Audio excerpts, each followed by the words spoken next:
dari cipta rasa karsa kan gitu loh Pak. Dan ucapan kita adalah mantra kan gitu. Ucapan kita adalah doa dari pikiran, ucapan dan dari pikiran, hati, ucapan kita adalah mantra.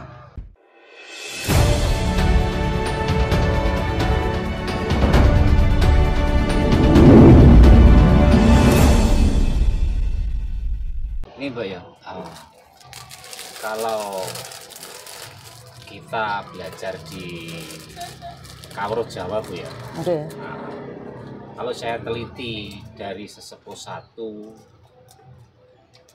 A sampai Z, rata-rata itu beliaunya itu yang dicarikan yang sejati Bu.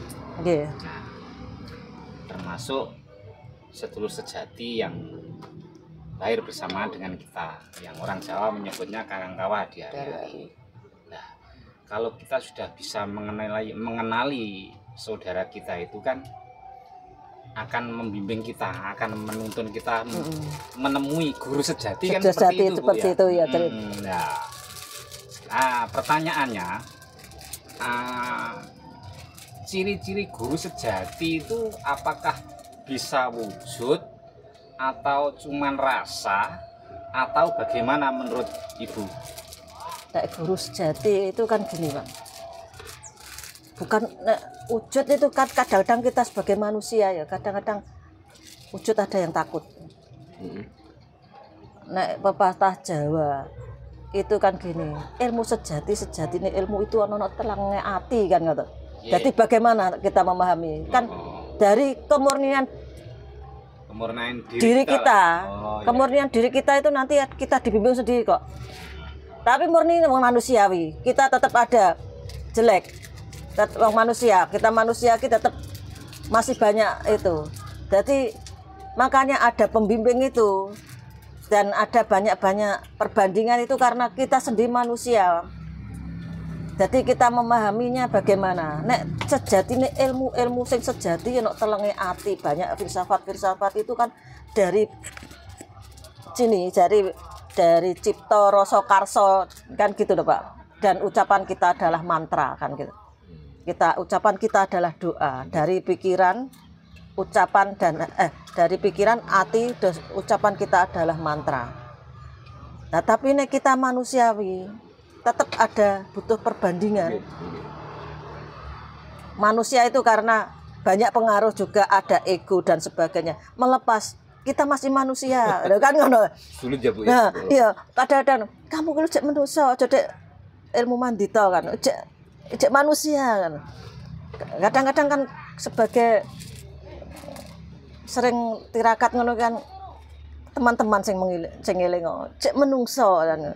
Nah, bagaimana kita tetap ada pembimbing itu. Kita tahu diri kita, tapi kita juga punya fokus dengan sing di sini. Di hati-hati yang itu jadi firasat gitu. Banyak firasat itu yang nek guru sejati itu kan diberi insting Pak, insting yang kuat itu. Kita tidak sama kok diberi bimbingan. Kita dari perguruan yang sama tapi tidak sama hasilnya karena diberi insting yang berbeda gitu. Tapi intinya sama Bu. Intinya sama ya, intinya semua kawruh itu kebaikan. Berbuat baik untuk kebaikan dan cinta kasih makhluk hidup semuanya. Tapi kadang-kadang kita manusia ya kan balik manusia, tinggal bagaimana kita menjalani yang sejatinya itu ya sejati kita yang kita rasakan, rasa kita. Kadang, kowe iki salah. Nah, aku ngomong ora salah, nah aku sing angel. Kan ngono. Apa meneh wong aku bener. Ya piye nek? Tapi ra bener.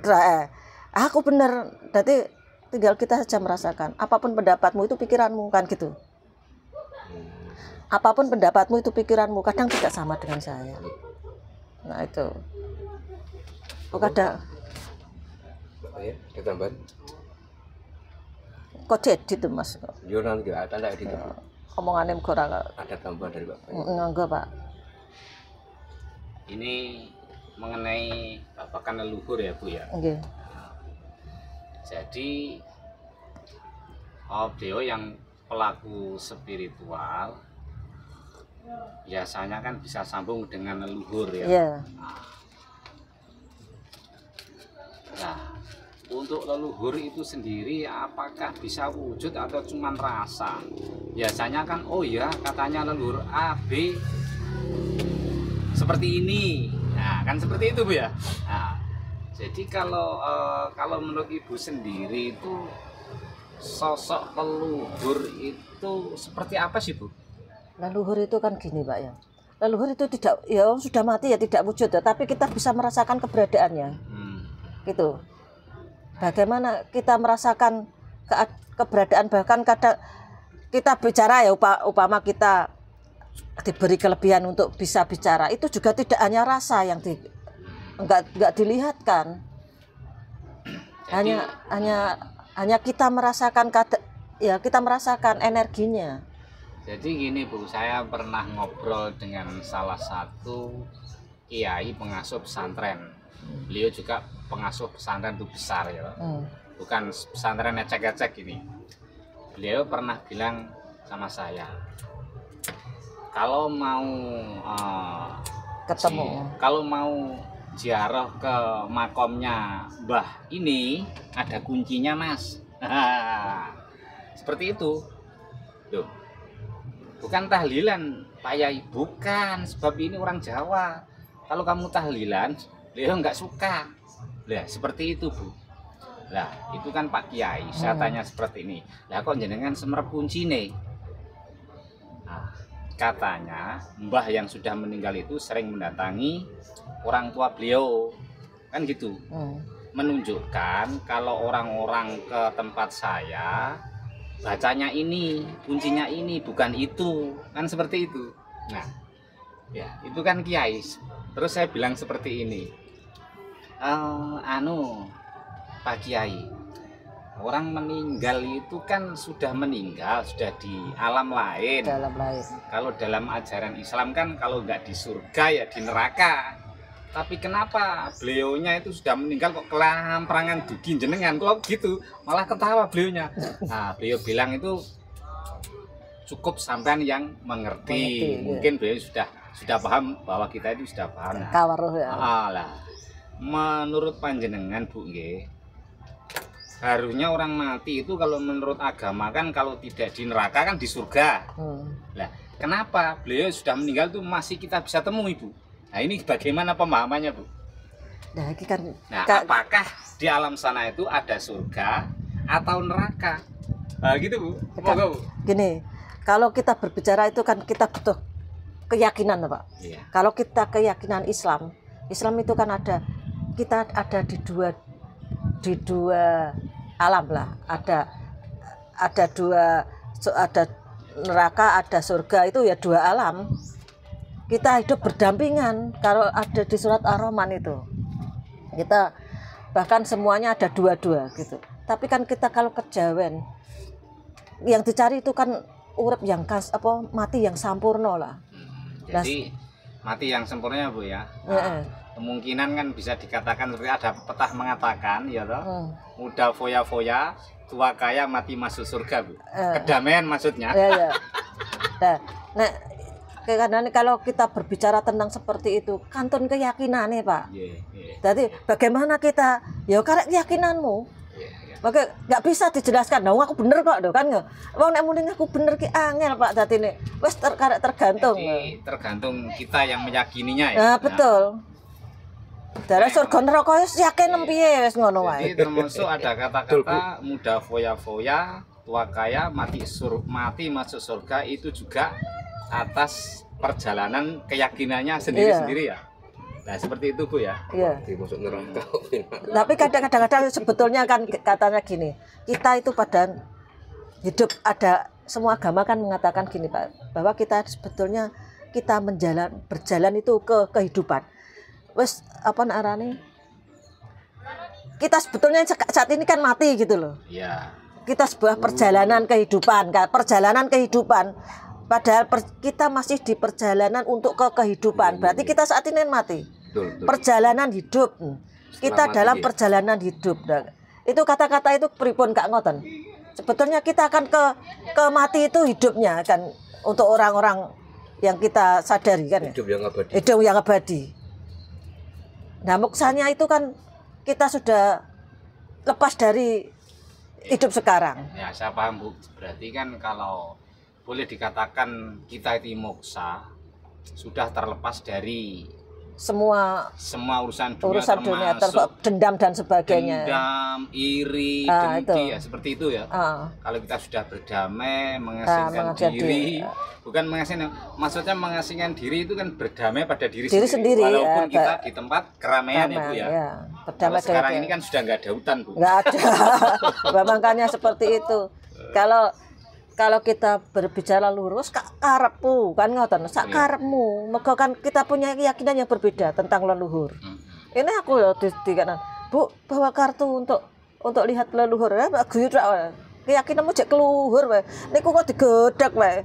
Masalah leluhur niku. Saiki leluhur lho mbok goleki lho apa? Sampean jadi dirimu sendiri, gak usah goleki leluhur. Kalau kanan biasanya nek orang Jawa cawis dahar. Bagaimana kita cawis dahar Pak ya?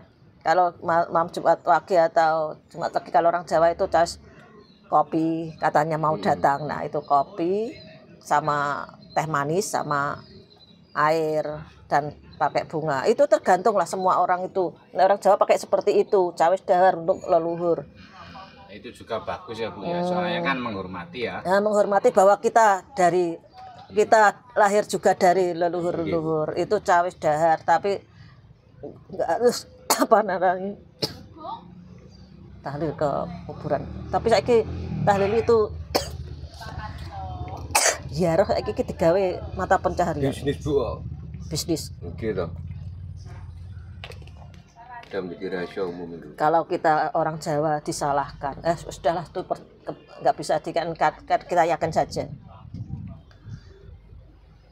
Semoga Jawa bangkit kembali. Jadi gini Bu ya, kalau saya melihat tarot Bu ya, rata-rata kalau di YouTube itu kan bintang yang dilihat Iya, kan perbintangan toh. Perbintangan, terus weton, ya toh.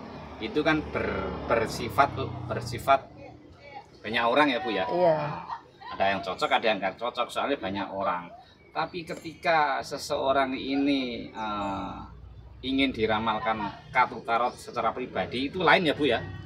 Gini Pak, biasanya itu kan kita membaca kartu untuk orang banyak. Itu biasanya kita menarik orang-orang yang tertarik.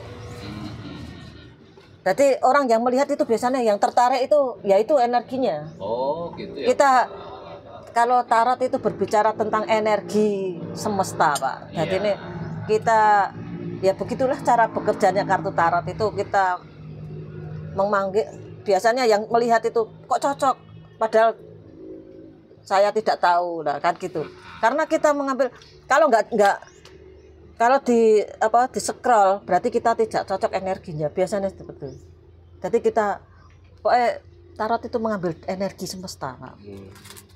Wong saya kan mengambil tarot itu ya nggak usah saya tanya, nggak usah tanya permasalahannya, itu rahasiamu. Kamu yang ambil, terserah yang fokuskan apa. Jadi saya tidak harus tanya apa yang masalahmu, enggak, untuk zaman saya ini juga perlu. Jadi saya tidak ingin tahu masalah pribadi, tapi kita membaca kartunya. Jadi untuk saat ini kalau kita pandai kartu tarot Bu ya, tidak usah belajar makrifat ya Bu, melalui kartu itu sudah bisa ya Bu ya. Duh, dari seorang makrifat toh Pak, kita dari orang-orang seperti itu, kita harus sudah dari orang-orang seperti itu baru kita bisa. Oh gitu ya. Jadi tidak bagaimana ya, kita sudah belajar ke seperti itu. Piye ya mengono. Kartu tarot itu kita sudah menyambung. Sudah energinya itu sudah menguasai. Sing akhir-akhir ini saya tidak perlu tahu, sama tidak perlu tanya masalah apa Mas. Tidak bisa cerita. Kadang ono sing bujuki aku, "Lah iki ceritamu kok iso ngene." Jare ceritamu masalah pekerjaan. Nah, tapi iki percintaan. Mengis ya, berarti kan ya itu banyak yang ditanyakan diucapkan dengan saya, tapi sing dipikirno. Ya. Tapi saya diam saja. Cuma saya menjelaskan tok. Walaupun kadang pura-pura nek orang kan ono sing denial to Mas ya, maksudnya ngeyel lah. Nggih. Iku terserah pokoknya iki ngene, tapi akhirnya ya telepon terus anggar ada masalah mau. Saya tuh tidak peduli, Pak. Wongnya gak peduli sak karepem mbok percaya mbek ora kan gitu. Anakku sapa tak bacakno ya bingung to Mas wong akeh. Sampean masalah ngene. Bahkan tanggoku lho gak wani Mas. Mbak aku ki jarene, engko aku kepo mbok kena permasalahanmu. Lho justru orang ini tidak kepo. Kan gitu. Orang-orang taruh tidur bukan kepo, tidak ingin tahu semua orang. Siapa yang menyakiti aku, siapa yang tetanggaku piye-piye. Lah ya pikirannya rusak dhewe. Bener, Bu. Iya aku di WA. Engko aku lah mbok deloki sing pertama. Saiki ya aku gak keponan. Bahkan ya pokoke gak keponan ya Mas. Orang ini wis gak keponan, sak karepem. Perjalananmu ya perjalananmu. Kita juga sibuk dengan perjalananku sendiri kok. Wong kita tetap berjalan. Ngapain ngurusi orang lain? Ngapain? Wong kita sibuk dengan setiap hari ada permasalahan. Ngurus diri sendiri. Nah, seperti itu. Kalau kita membaca, oke, kita bacakan, tapi enggak harus saya kepo dengan permasalahanmu kan ya. Itu kita harus bisa membatasi bahkan kalau sama istrinya ya, suami istri. Nah, itu ada perselingkuhan, itu kan kelihatan.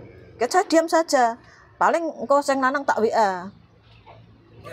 Nggih. Loh, kelihatan ta, Mas? Kelihatan ya kelihatan. Kok geinane iki sampe ya ono kumpulan aku digodak kowe. Sampean kok ora nek. Lah iya, nah sing kan ono kabeh do selingkuh. Kabeh rata-rata. Zaman saiki lho aku ngawasi nek perkara ngono ku tentang perselingkuhan, tentang sing kono sing kene ya. Wong ngurusi ekonomi ajur akeh ajur karena perselingkuhan.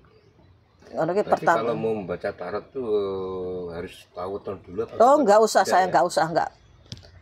Saya dari orangnya apa foto orangnya gitu, kalau misalkan orang enggak ada gitu loh. Gini ya, orang enggak ada. Sampean saya tanya toh. Sampean nak tahu orangnya. Ya lewat sampean wae ta. Gitu ya. Aku enggak kepo dengan siapa yang mau dikanan enggak. Ini dari namanya. Pan namanya sampean tak takoki. Tapi nek sampean pengen teman-temannya dia. Ya, temannya dia. Gitu, kan ibu kan mboten ngerti kau semak tiange, ngoten berarti saged nggih. Saged tapi bisa. Enggak usah nama. Sampai nak ngerti to wonge orange. Dadi saya ambil dari sampean ngono lho. Saya ambil energine sampean nek sampean sing delok kono. Aku gak pernah delok sing gak ero. Nek dulu memangnya aku belum seperti ini ya ngono. Pelajaran tarot sing lebih mendalam saat ini ya.